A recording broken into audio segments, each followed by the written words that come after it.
So Joker 2, Joker 2, Joker 2, Joker 2. It's coming out tomorrow for us in the UK. I think it's out for you guys today in the States, I think, from what I can tell. It's not looking very good. The word on the street is, right? The word on the street is it actively hates the primary audience of the first movie. The reviews are coming in. It's not very good at all. It's woeful. And it's just a very interesting turn of events where they would actively spit in the face of the people that made them over $1 billion for the first movie. Very odd turn of events. But yeah, let's take a look because this is all fascinating stuff. It's projected to be a huge bomb. First movie was made for about $60 million, which is dirt cheap for a movie. Like, just generally speaking these days, weird to say that, but it is dirt cheap. And made over $1 billion, second highest grossing R-rated movie of all time. Came out of nowhere. There was a weird media hate campaign that people were going to go and do some, theater shootings and all this kind of stuff. It was really weird around the time. There was a weird fever pitch from media trying to promote mass shootings for some unbeknownst reason. They desperately wanted it to fail. It didn't fail. It did really, really well. And it did that because it caught an audience. It captured a really good, obviously captured an audience. People had repeat viewings of it. Everything surrounding this one, in terms of the casting, Lady Gaga, the fact that it's a musical, how it's sort of structured narrative-wise, seems to be, from everyone involved, like active resentment towards the people that made the first one a success, which is what a great business move. So I thought we'd just take a look at it. Who watched the first one? I don't know if any of you watched the first one at all. Yeah, I saw it. Yeah. Okay. Oh wow, rare. We've all watched it. Epic. Yeah. Okay. Well, here we go. Here's some of the reviews coming in. Not that we can trust them all, of course. No. But some of them are good. Some of them are bad. Overwhelmingly bad. It's rotten on Rotten Tomatoes, which is just an aggregate website, of course. But most people that, most reviewers that a lot of people in the audience would trust have said, yeah, this seemingly calling everyone that liked the first one an incel and things like that. Really bizarre approach. So this one, for instance, I'm just going to scroll and grab a review. There's so much that it could have done. And if they didn't want to go through so much trouble, at least make it entertaining. Not a boring, pretentious, incoherent mishmash of plot, meaningless songs, and repetitive sequences. Again, I'll just sort of scroll my wheel and see what happens.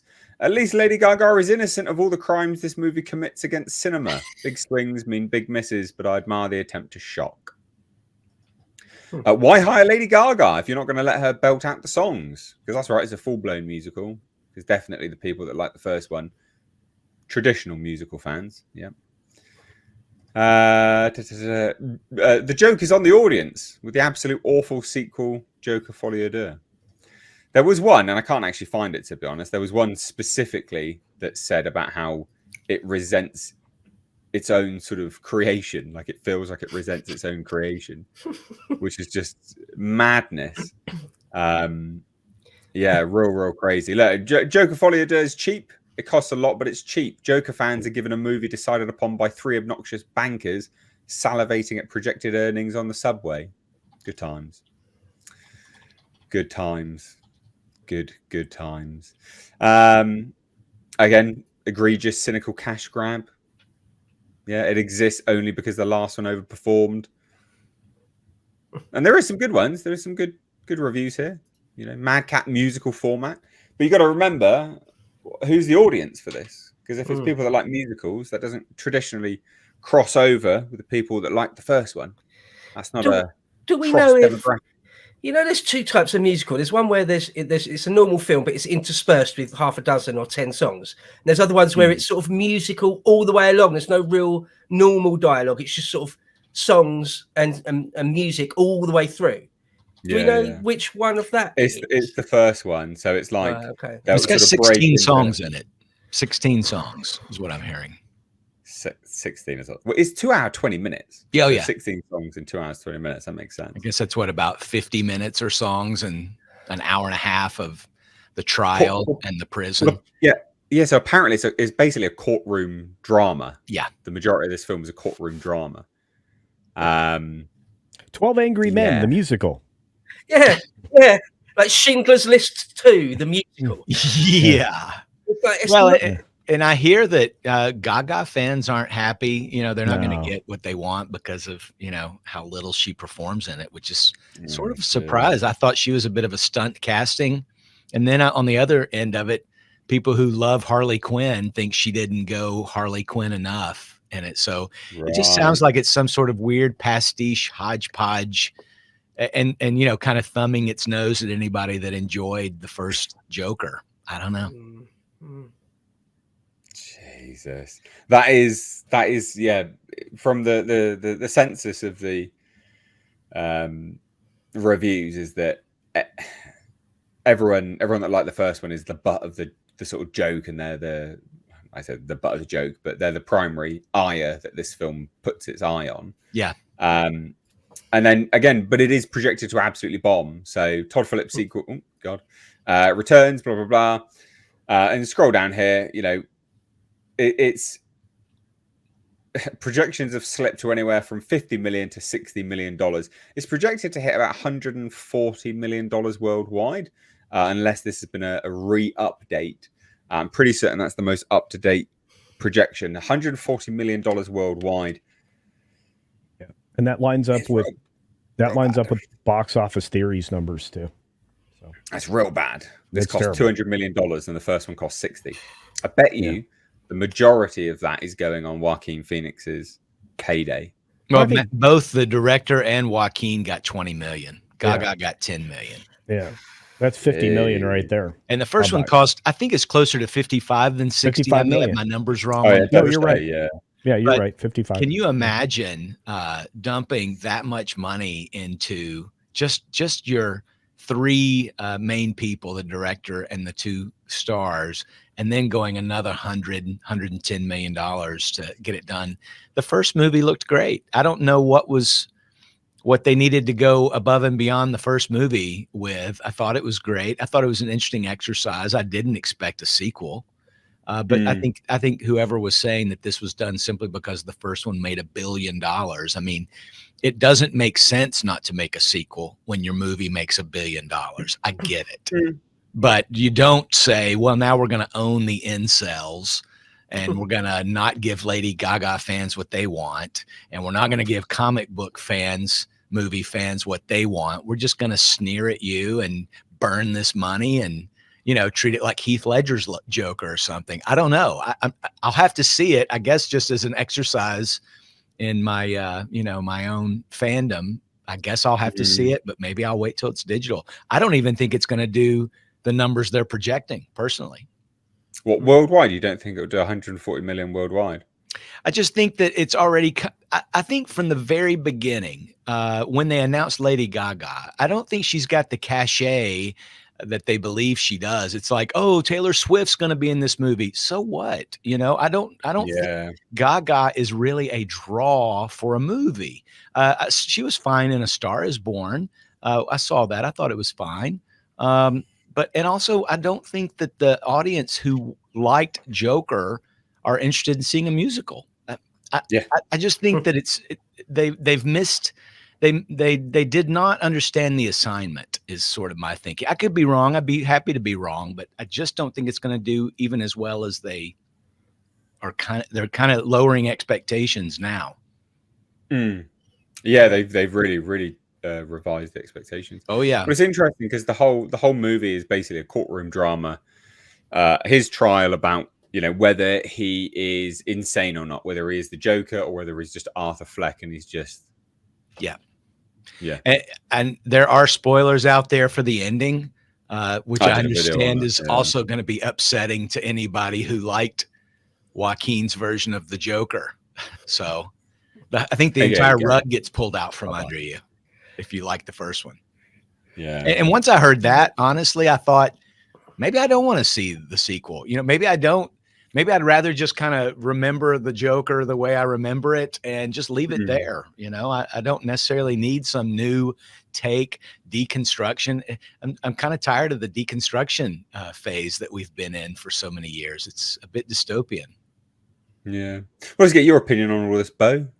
Yeah, well, I think Chris made two excellent points there. The first one, Gaga's not a draw. I don't think they think she is. It's quite often the way, isn't it, with music stars being in films. Like, do you remember when Madonna was in films in like the 90s and stuff? It's like, yeah, so what? That's not going to make me go and see it. Or even like David Bowie had a film career. I like Bowie, but I'm saying like no one's like, I had no intention of going to see that film, but now I know Mick Jagger features in this film. I'm definitely going to go to the cinema and see it. It doesn't, it doesn't really work like that. I don't think. Well, not with Gaga anyway. And the whole, obviously, it seems like just one of the most obvious miscalculations to make this a musical, right? It seems like, I mean, I joked about Schindler's List, but like if you could pick any film where you think a sequel shouldn't be a musical, it was The Joker. It was something like The Joker. Mad. But I think it's like, I think I said this before a couple of weeks ago or so.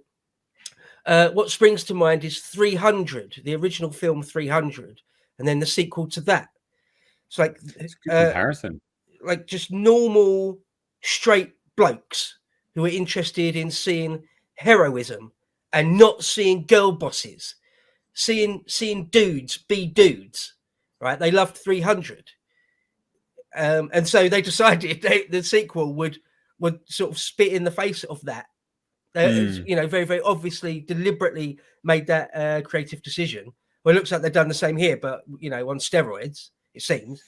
It's just sort of weird and disgusting. And I'm glad. I hope they really do lose tons and tons of money and people get fired over it. I mean, what else is that? Yeah, I guess that's my take. I suppose. Hope people get fired. Yeah, people that are deliberately like, like straight dudes that are looking for some sort of any sort of identity to cling on to, which hasn't been completely subverted and perverted. Let's screw with them. If they liked the first one, let's serve them up a steaming hot pile of crap. Then, the people that made that creative decision, I hope they get fired. They probably won't, but that would be justice, wouldn't it? Yeah. Well, I just look at it. I just look at it as a giant joke that Todd Phillips played on Warner Brothers. Like he just kept saying, "Okay, I'm going to do this ridiculous thing. Okay, I'm going to do this ridiculous thing. Okay." It's funny because the more I evaluate it, the more I'm like, all right, well, you just keep suggesting ridiculous things and they keep saying, okay.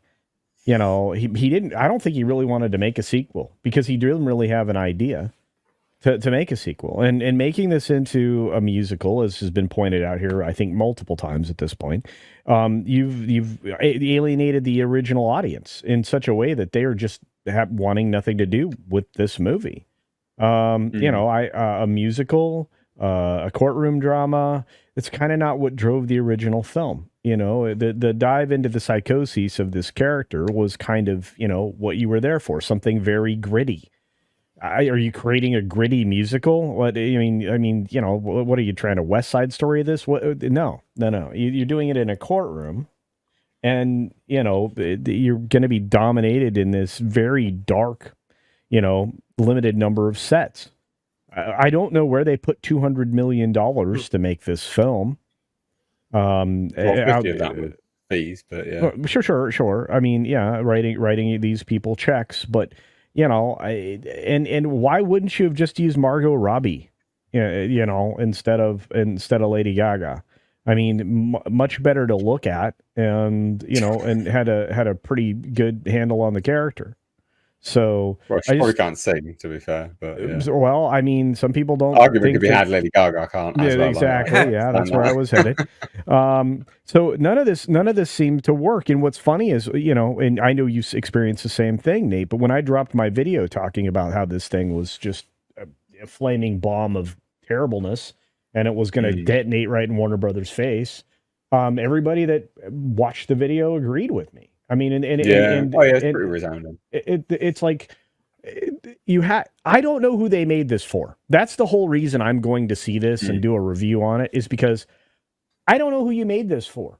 Who is it? Who's going to go and watch 2 hours and 20 some minutes of a courtroom drama based around a character that shouldn't be anywhere near a court? In the musical form, it's a jukebox musical even. So it's like, there's not anything there. And if there are as many songs as Chris said, dude, I am going to be exhausted by the time I get done with this. Just get lots of popcorn, mate. Lots of popcorn will help. They don't have a Joker. They don't have a Joker popcorn bucket. Kind of pissed about that. It does sound like an ordeal. Right? 2 hours, 20 minutes. That's a long film. I guess to try and answer Culture's question, who is it made for? It sounds like it's made for the people that were resentful that some blokes liked the first one. But obviously, that's a tiny, crappy little tiny audience. But yeah, I mean, it's weird, isn't it? It's actually into the realms of weird. Really not adding up. Like, why would you do that? It's so self-destructive. Like, you have an audience. Well, the problem is that the problem is that Bo's starting to sound like Rachel Zegler with the weird. But truly, I mean, it's like there's nobody there. In the chat, they're suggesting this is made for narcissists. No, this is made for this is made as a Todd Phillips thumbing his nose at his audience. Yeah. The reason that Joker, the first film, was successful was because people went and saw it multiple times, and they could make the comparisons between King of Comedy and Taxi Driver, and a lot of grittier things, and like that that approach to the madness that was there. I don't understand who this is for.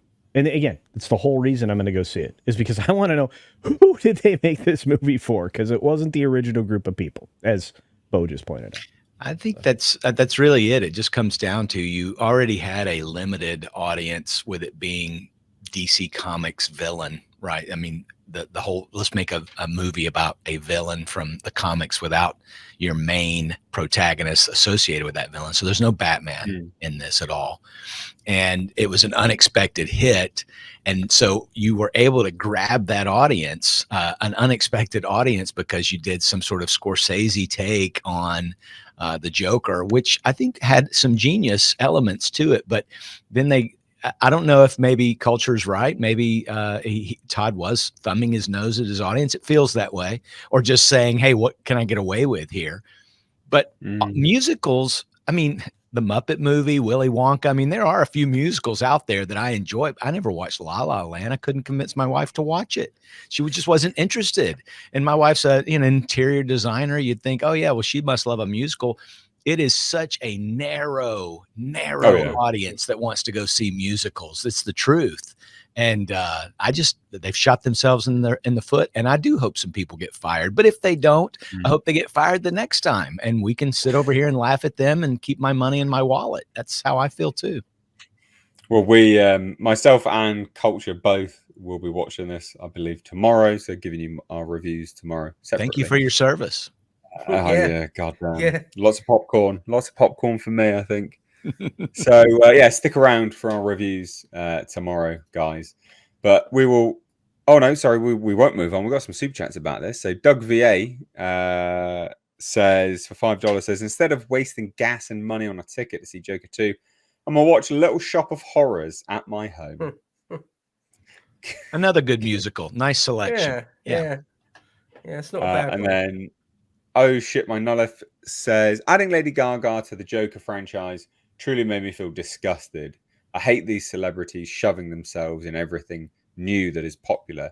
God damn it. Way to stain good things. Well, I mean, she's very divisive anyway because of her politics, right? She's out and out.